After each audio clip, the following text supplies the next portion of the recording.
কান্ত্রীরা সেখানে চুপ রয়েছে। রাসূল সাল্লাল্লাহু আলাইহি ওয়াসাল্লাম তিনি বলেন 1400 বছর আগে তিনি বলেছেন আল কুফরু মিল্লাতুন ওয়াহিদা, সমস্ত কাফের গোষ্ঠী এক হয়ে যাবে এই মুসলমানদেরকে মারার জন্য। আজকে আমরা তা চোখের সামনে দেখতেছি। এই ইহুদি জাতি অভিশপ্ত জাতি, এই ইহুদি জাতি বিগত অনেক নবীকে তারা হত্যা করেছে, এখন মুসলমানদেরকে মারার জন্য চক্রান্ত করতেছে, আর সামনেও মুসলমানদেরকে মারার জন্য তারা চক্রান্ত করবে। এমনকি আমাদের নবী হযরত মুহাম্মদ সাল্লাল্লাহু আলাইহি ওয়াসাল্লামকে এই ইহুদিরা মেরে ফেলানোর জন্য অনেক ষড়যন্ত্র করেছে। রাসূল সাল্লাল্লাহু আলাইহি ওয়াসাল্লাম খায়বারের যুদ্ধ বিজয় করার পর তিনি যখন নিশ্চিন্ত হলেন, শান্তিতে বসে রইলেন, একজন ইহুদি মহিলা জানত রাসূল সাল্লাল্লাহু আলাইহি ওয়াসাল্লাম তিনি বকরির রান তিনি পছন্দ করেন। এই জন্য ইহুদি মহিলা বকরির রানের মধ্যে বিষ মিশিয়ে হাদিয়া পাঠাইল রাসূল সাল্লাল্লাহু আলাইহি ওয়াসাল্লাম তার কাছে। রাসূল সাল্লাল্লাহু আলাইহি ওয়াসাল্লামকে যে বলা হলো আপনাকে অমুক মহিলা এই বকরির রান দিয়েছে, রাসূল সাল্লাল্লাহু আলাইহি ওয়াসাল্লাম তিনি বকরির রান তিনি মুখে দিয়ে চাবাইতেছিলেন। এমন সময় বকরির যে হাড় ছিল, হাড়ে বলতেছে, হাড়ে জবাব দিচ্ছে ইন্না হাযাল আযমা লা ইখবিরুনি আন্নাহু মাসমুমুন। হাড়ে বলতেছে হে নবী, এই হাড়ের মধ্যে ইহুদি মহিলা বিষ মিশিয়ে দিয়েছে, আপনি আর এক কামড়ও দিবেন না, আপনি আর এক কামড়ও হাড়ের মধ্যে আপনি দিবেন না। রাসূল সাল্লাল্লাহু আলাইহি ওয়াসাল্লাম তিনি সঙ্গে সঙ্গে মুখের ভিতর থেকে গোশত ফেলিয়ে দিলেন। রাসূল সাল্লাল্লাহু আলাইহি ওয়াসাল্লাম তিনি ইহুদিকে বললেন, ইহুদি মহিলাকে বললেন, তুমি কেন আমাকে মেরে ফেলানোর জন্য তুমি আমায় গোশতের মধ্যে বিষ মিশিয়ে দিয়েছ? তখন ইহুদি মহিলা ধরা খেয়ে গেছে। সে বলতেছে আমি আপনাকে পরীক্ষা করতেছি, দেখি আপনি সত্য নবী কিনা। এরকম ভাবে আর বাঁচতে পারল না। একজন সাহাবী ওই গোশত খেয়ে সাথে সাথে মারা গেলেন। রাসূল সাল্লাল্লাহু আলাইহি ওয়াসাল্লাম সাহাবীদেরকে বললেন, শোনো, এই মহিলার বিষ মিশানো মাংস খেয়ে আমাদের একজন সাহাবী মারা গিয়েছে, ওই মহিলাকে ধরো, ওই মহিলাকে হত্যার বদলে হত্যা দাও। ওই মহিলাকে তখন আল্লাহ রাসূল সাল্লাল্লাহু আলাইহি ওয়াসাল্লাম তার নির্দেশে তাকে হত্যা করে দিয়েছিল। এই ইহুদি জাতিরা রাসূল সাল্লাল্লাহু আলাইহি ওয়াসাল্লামকে জাদু টোনা করেছিল। আমরা সকলে জানি 1 মাস পর্যন্ত রাসূল সাল্লাল্লাহু আলাইহি ওয়াসাল্লাম তিনি কথা বলতে পারেন না। তিনি আমরা এখন একটা বলেন, একটু বলে ভুলে যান, তিনি একদিকে হাঁটাতেন আর একদিকে চলে যান।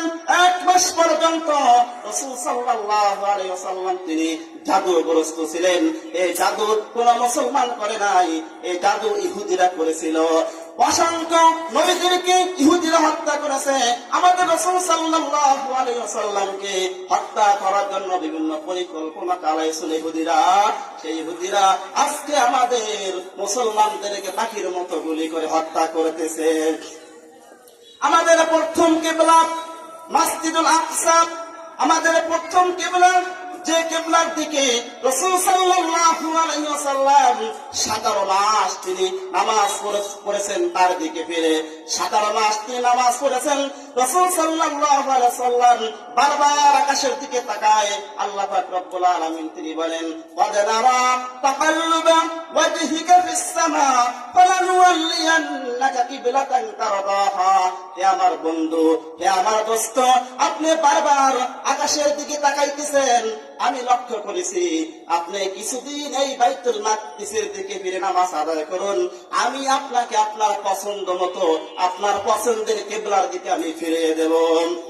17 মাস পর্যন্ত রাসূল সাল্লাল্লাহু আলাইহি ওয়াসাল্লাম বাইতুল মাকদিসের দিকে ফিরে নামাজ পড়েছেন। 17 মাস তখন শেষ হয়ে যায় জোহরের টাইমে।